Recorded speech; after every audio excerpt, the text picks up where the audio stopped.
Il-Kumitat Permanenti tal-Assembleja Parlamentari tal-Kunsill tal-Ewropa il-PACE tlaqqa l-ġimgħa filgħodu fil-Lukanda Excelsior fil-Furjana bħala parti mill-Presidenza Maltija tal-istess Kunsill għall-aħħar 6 xhur ta' din is-sena. Il-Kumitat Permanenti tal-PACE jiġbor fih għatta membri parlamentari li jaġixxu f'isem l-Assembleja sħiħa bejn sessjoni plenarja u oħra. Il-laqgħa tal-ġimgħa ġabet f'Malta lill-President u l-Viċi Presidenti tal-Assembleja kif ukoll iċ-Chairpersons tad-delegazzjonijiet parlamentari mis-46 pajjiż membru tal-Kunsill tal-Ewropa, flimkien ma' chairpersons tad-9 kumitati u 5 gruppi politiċi tal-istess Assembleja. L-Speaker tal-Parlament, Angelo Farrugia, indirizza l-ftuħ tal-laqgħa f'din ir-raba darba li pajjiżna għandu l-Presidenza tal-Kunsill tal-Ewropa.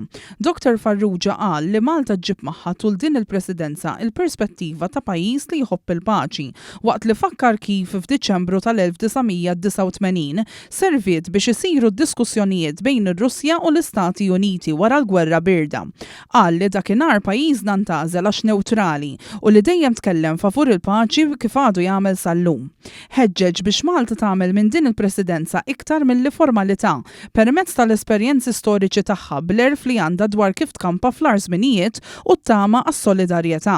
F'din l-okkażjoni tkellem ukoll id-Deputat Prim Ministru u Ministru għall-Affarijiet Barranin u t-Turiżmu Ian Borge li fakkar kif fid-29 ta' April li għadda Malta għalqet 60 sena misħubija tagħha fil-Kunsill tal-Ewropa u tkellem dwar is-sitwazzjoni fl-Ukrajna u rriafferma il-pożizzjoni ta' Malta li tiqpa turi s-solidarjetà tagħha ma' dan il-poplu li ilu 3 snin issa jiġġieled tas-sovranità ta' pajjiżu, wieħed mill-prinċipji tal-Kunsill tal-Ewropa. Semma kif Malta fil-Presidenza tagħha tal-Organizzazzjoni għas-Sigurtà u l-Kooperazzjoni fl-Ewropa, l-OSCE, ukoll ħadmet fuq it-talba tal-Prim Ministru Vladimir Zelensky biex jinġibu lura tfal li nsterqu mill-Ukrajna u ttieħdu r-Russja. Dr. Borge stqar li fis-6 xhur li ġejjin se jaħdmu biex ikun hemm it-tribunal speċjalizzat biex issir ġustizzja u jitressqu dawk responsabbli għal ħruxijiet li qed isiru fl-Ukrajna.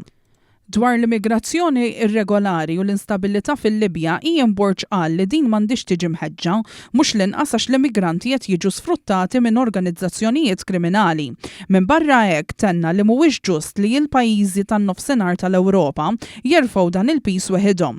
Sa dan it-tant saret ukoll laqgħa bejn ir-rappreżentanti nisa fil-Kunsill tal-Ewropa, ippreseduta mill-Wip tal-Gvern u Chairperson tad-Delegazzjoni f'Malta tal-PACE Naomi Kakija. F'din il-laqgħa ħadet semm ukoll il-President Emeritu Mary Louise Colleiro Preca li wkoll servit fil-Kunsill tal-Ewropa fejn ġew diskussi l-isfidi li jiffaċċjaw in-nisa attwali fil-politika jew dawk li jaspiraw li jidħlu fiha. Fl-aħħar snin waqt il-laqgħat tal-Assembleja Parlamentari tal-Kunsill tal-Ewropa kien hemm din il-prassi li jsiru dawn il-laqgħat informali Women at Pace fejn jiltaqgħu n-nisa li huma parti minn delegazzjonijiet rispettivi tagħhom għal laqgħat u diskussjonijiet informali mhux strutturati wisq imma mod kif huma kulħadd ikun jista' jaqsam l-esperjenzi tiegħu ma' xulxin.